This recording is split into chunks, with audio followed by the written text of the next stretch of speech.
clearly living in an era filled with endless WTF moments. No, seriously, even Loki didn't have this many rogue variants popping out of nowhere. Anyway, I figured let's do something different today. So, you love watching superhero transformations, right? Well, what about Detransformations? Yeah, it turns out that a lot of people love to see their favorite heroes or villains transform back to their basic human selves, and I'm all up for equality, so today I'm covering my top 10 picks for superhero Detransformations in a movie. Let's go get them.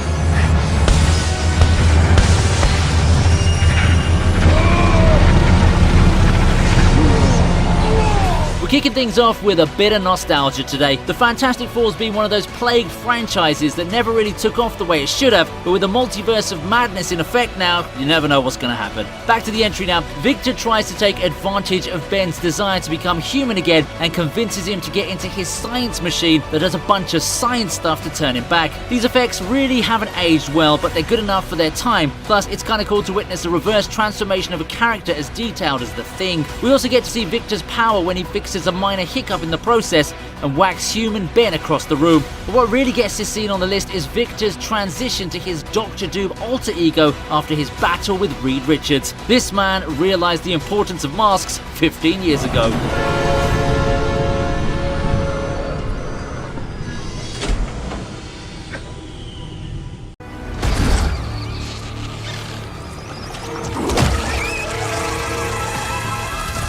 Can't make a list these days without Spider-Man's character, and that's for good reason too. The second installment of the Venom franchise might not have exactly been Oscar-worthy, but come on man, who cares? We got to see Cletus freaking Cassidy in his signature Psycho symbiote mode. The scene I'm talking about is at the end of the final battle between Venom and Carnage. The fight already had a lot of moments where both characters were switching between human and symbiote form, but it all comes together with that massive sonic explosion from Shriek. The shot of the characters losing their symbiotes during their fall was a cool visual moment, and Venom just adds to it by savagely eating his own kid and then biting off Cletus's head. The final Detransformation takes the cake, but I'm also including all the previous switches for this entry. And hey, who doesn't love a nice F-bomb at the end of a battle?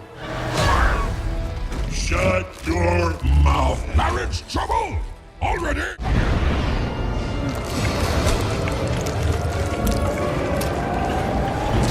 I think it's safe to say that No Way Home was easily the best Spidey movie we've gotten since Spider-Man 2. However, Dr. Connors, combined with his scaly alter ego, was a match made in monster heaven. The Lizard's a very terrifying villain, and he really gave poor old Peter a run for his money right till the very end. Luckily though, Spidey releases the serum, and the reptilian nightmare has to go back to default mode. The progression of his Detransformation was nicely done, and went on to show how much CGI had progressed since Tobey Maguire's earlier web-slinging days. Also, spoiler alert here, but did you know that they just reused this scene for the same Detransformation in No Way Home? Anyway, Connors comes back to his senses and saves Peter before he falls off the building.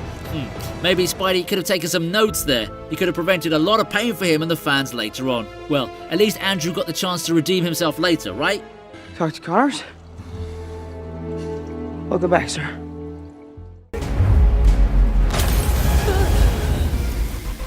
Making Antonia Dreykov the MCU Taskmaster was definitely one of the stronger decisions made on Black Widow. Let's not talk about that messy lawsuit now, okay? The Red Room's lead assassin was pretty badass. She kicked the living shit out of Red Guardian. Looking at her Detransformation, well, it isn't as much of a physical thing as it is a mental one, but it stood out and made much more of an impact considering that she was brainwashed for a majority of her life. It also helps that she loses the mask during this time because the change in visual appearance helps the audience accept her new identity. But this entry wouldn't have beaten the freaking Lizard if it wasn't for that awesome sky sequence that happens right before Natasha snaps her out of her delusions. Man, I wish there was some kind of red gas that could get me to stop living in my own dream world too.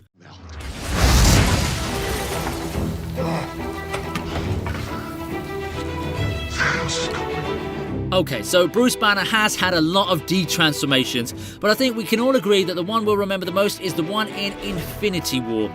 Of course, we're first treated to some standard Hulk behavior when he tries to whack Thanos to another reality, but then we all start sweating when the Purple Titan goes on to wreck our angry green giant like he's some side quest in the Witcher game. The surprise from seeing someone like the Hulk defeated so easily is what really adds to his Detransformation later on in Doctor Strange's Sanctum Sanctorum. That warning message as he turns back to Bruce sent some very cold chills down my spine. I mean, Hulk got whooped so bad that he didn't even want to show up again in the whole movie. Poor guy must have felt really humiliated after that thrashing. I feel for you, bro. I feel you. Come on! Come on! What do you mean, no?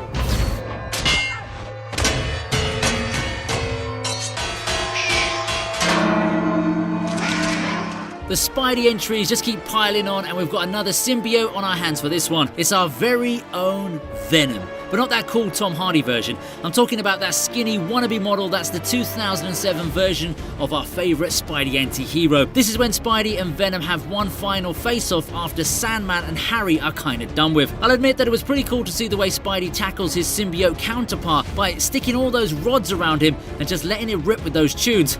That shit sounds better than most of the crap we hear on TikTok nowadays, man. Anyway, the effects are really top-notch for the time, and the best Venom moment happens when Eddie's pulled away from the gooey alien, and it kind of becomes its own monster after that. It was kind of sad and really stupid for Eddie to jump back inside the symbiote right as Peter threw that goblin bomb at it, but I guess he didn't want to hear any more skinny Venom jokes after the movie now, did he? Give me some of that web action. You're ridiculous! See you, chump. What the hell?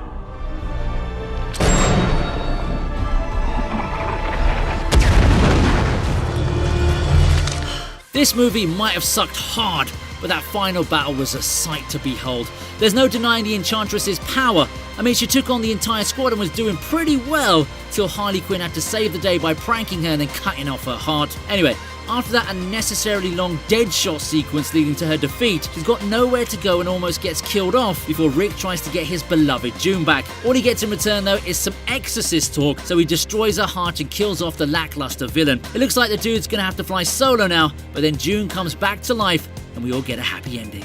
Yeah, I know it feels like an anticlimax of sorts, but honestly speaking, that fight sequence leading to her Detransformation is what really sold it to me. Also, I'm more than happy to list anything that includes the awesome psycho boss woman that is Harley Quinn. You bring her back. She's not coming back. You bring June back or I'll crush this! Go ahead. You don't have the balls.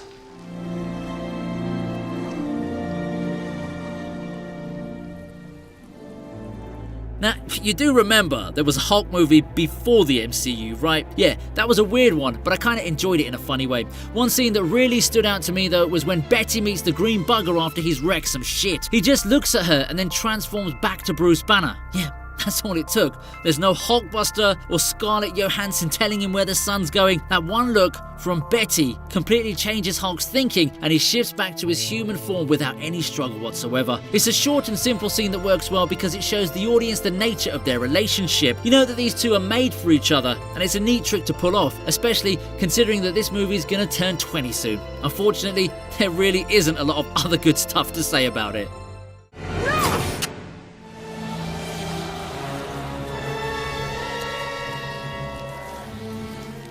Oh, this is a rough one. The scene starts off with Magneto saving his beloved Mystique from the humans, and she introduces him to a couple of mutants, one of them being the freaking Juggernaut. Everything's going well for the Brotherhood till one of the guards comes back to consciousness and tries to shoot Eric. Of course, the movie can't end so soon, so Mystique saves him, and Pyro deep fries the guard crispier than my favourite KFC combo. But the anti-mutant serum kicks in, and we watch poor Mystique transform back to a human form once and for all. The effects look neat and haven't aged as badly as some of the other stuff from this franchise, but then Magneto messes it up by thanking her for her sacrifice but abandoning her right after because apparently she's not one of them anymore. I mean, isn't that kind of like mutant racism or something? I mean, even if you forget the politics, that's still a dick move to pull off in front of your most loyal accomplice, right? You're just like my ex-Magneto, did you know that?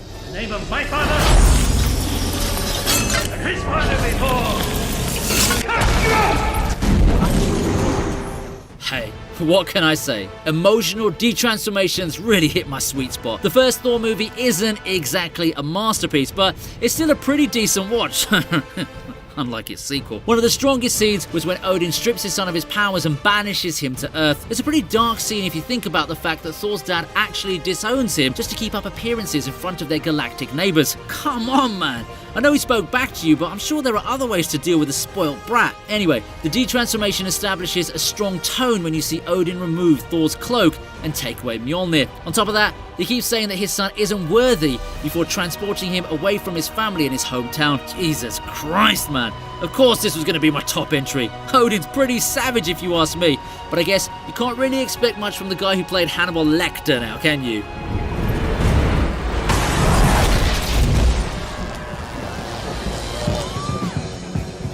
And that's it. Those are my top 10 superhero movie Detransformations. Do you have any other suggestions in mind? Let me know in the comments or hit me up on my socials if you just want to chat about movies and stuff. Like, share, and subscribe if you want to stay updated on all my latest videos, and my Patreon links in the description below if you want to do me any special requests. See you in the next one. Ciao!